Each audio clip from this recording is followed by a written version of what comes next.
전기차 태아조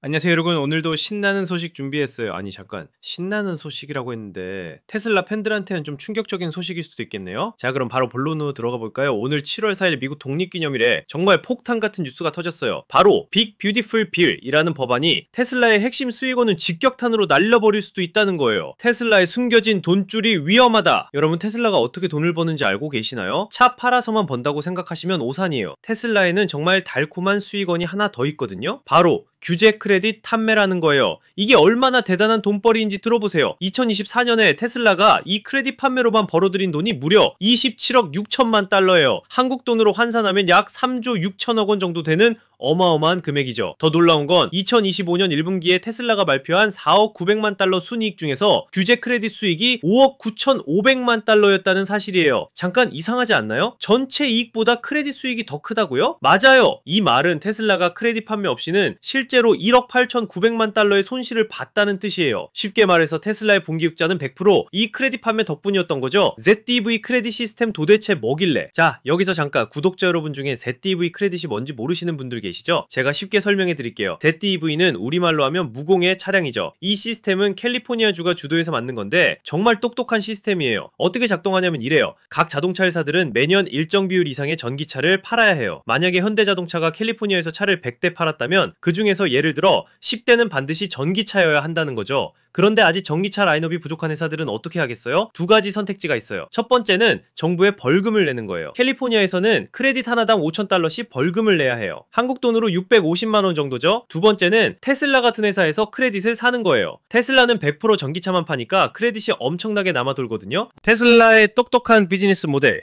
이제 테슬라의 장사 수완이 보이시나요? 테슬라는 벌금보다는 조금 싸게 크레딧을 팔아요. 그러면 기존 자동차 회사들은 벌금보다 적은 돈으로 문제를 해결할 수 있고, 테슬라는 거의 순수익에 가까운 돈을 벌 수 있어요. 예를 들어 볼게요. 현대자동차가 크레딧 100개가 부족하다고 해봐요. 정부에 벌금을 내면 50만 달러를 내야 하는데 테슬라한테서 40만 달러에 사면 10만 달러를 아낄 수 있죠. 테슬라는 그냥 앉아서 40만 달러를 버는 거고요. 진짜 윈이죠? 아니, 사실 테슬라가 더 윈인 것 같은데요? 빅뷰티풀 빌의 등장 게임 체인저가 될까? 그런데 이제 문제가 생겼어요. 바로 빅뷰티풀 빌이라는 법안이 나온 거예요. 이 법안이 통과되면 어떻게 될까요? 가장 핵심적인 변화는 바로 벌금 제도가 사라진다는 거예요. 벌금이 없어지면 어떻게 될까요? 기존 자동차 회사들이 굳이 테슬라한테서 비싼 크레딧을 살 이유가 없어지죠. 이렇게 되면 테슬라의 크레딧은 하루아침에 휴지 조각이 될 수 있어요. 정말 무서운 일이죠. 어마어마한 재정적 타격. 자, 그럼 테슬라가 얼마나 큰 타격을 받을지 계산해볼까요? JP몰간 애널리스트의 분석에 따르면 이 법안이 통과되면 테슬라의 수익이 50% 이상 감소할 수 있대요. 연간 최대 20억 달러의 손실이 예상된다고 하네요.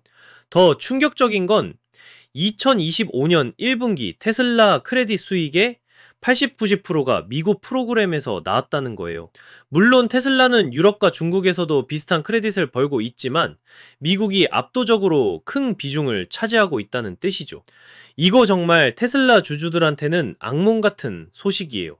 왜 이런 제도가 만들어졌을까? 여기서 잠깐, 애초에 왜 이런 제도가 만들어진 건지 궁금하지 않으세요? 이 GE 크레딧 시스템의 본래 목적은 자동차 업계 전체를 친환경으로 전환시키는 거였어요. 전기차뿐만 아니라 수소차, 그 외 다른 대체 연료 차량들도 포함해서 말이에요. 기존 자동차 회사들에게 재정적 압박을 가해서 야, 너희도 빨리 전기차 만들어 하고 등을 떠미는 역할을 했던 거죠. 실제로 이 시스템이 생긴 이후로 GM, 포드, 현대 등 많은 회사들이 전기차 개발에 박차를 가했어요. 그런데 이 압박이 사라지면 어떻게 될까요? 기존 자동차 회사들이 이제 벌금도 안 내니까 전기차 개발 좀 천천히 해도 되겠네? 하고 느긋해질 수 있어요. 소비자와 환경에 미치는 영향, 결국 이게 우리 일반 소비자들에게도 영향을 미칠 수 있어요.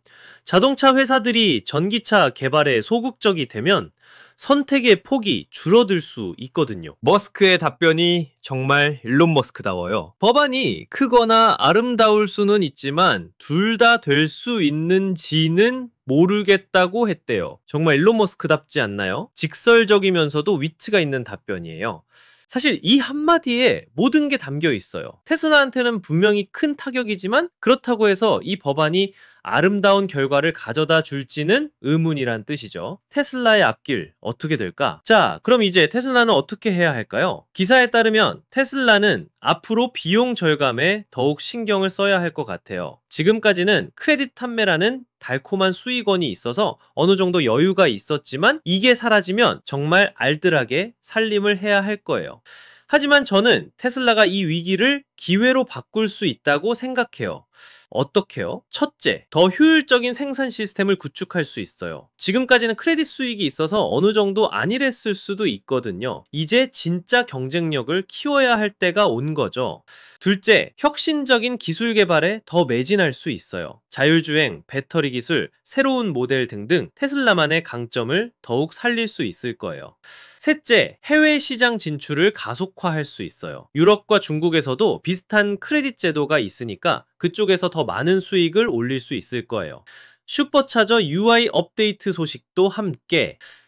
그런데 오늘 테슬라 관련 소식이 하나 더 있어요. 좀 더 밝은 소식이에요. 테슬라가 슈퍼차저 UI를 업데이트한다고 해요. 이게 왜 중요하냐면 지금까지 테슬라 오너들이 겪었던 여러 불편함들을 해결해 준다는 거예요. 슈퍼차저 이용할 때 이런 경험 있으시죠? 저도 테슬라 타는 친구들한테 들어봤는데 정말 답답한 경우가 많더라고요.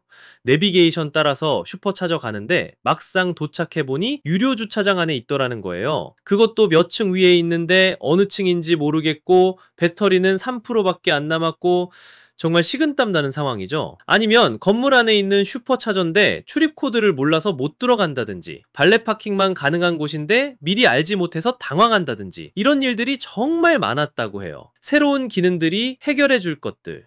이번 업데이트에서는 이런 모든 정보를 미리 알려준다고 해요.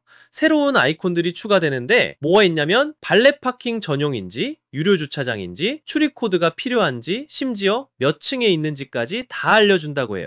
이 정보들이 어디서 보이냐면 슈퍼차저 목록에서도 보이고 슈퍼차저 모듈에서도 보이고 내비게이션 안내할 때도 보인다고 해요. 특히 출입코드나 주차장 층수 정보는 목적지에 도착했을 때 내비게이션 카드 위에 표시된다고 하네요.